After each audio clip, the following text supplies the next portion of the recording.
Mm. Hey y'all. Today D is for Dinah.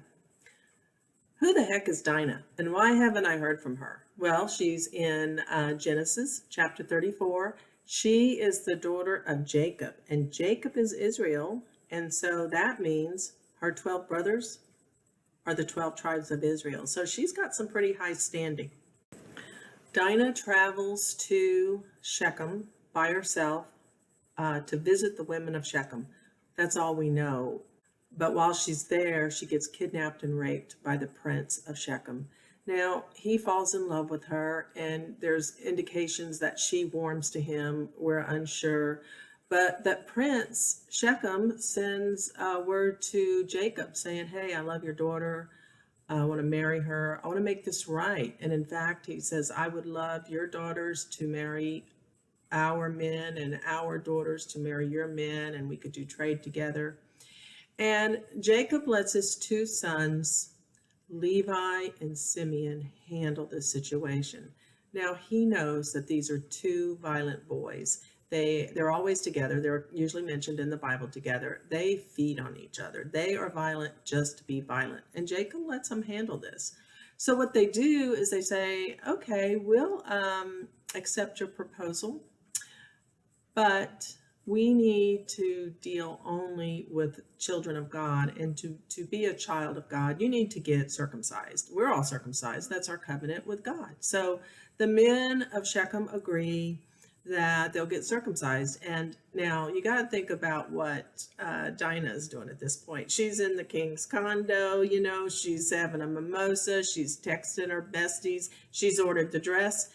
And then here come her two brothers, and they kill every single man in that town.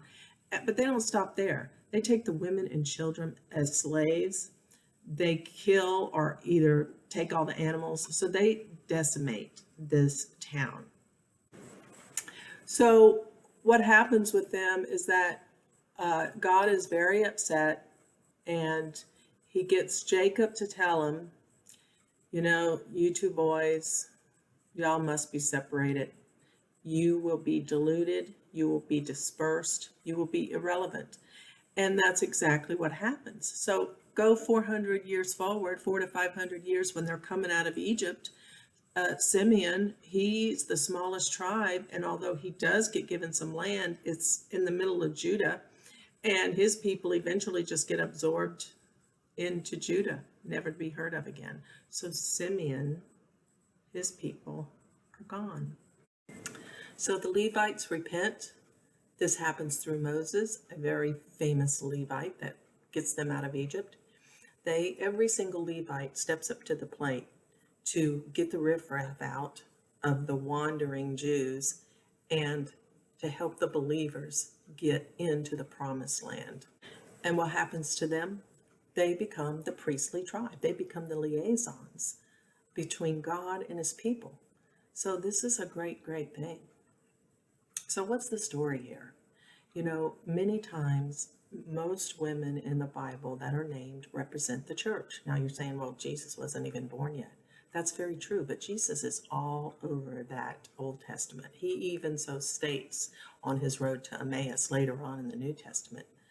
But Dinah, who represents the church, she is opening up to Gentiles. She is showing an intimacy with Gentiles, accepting, integrating with Gentiles.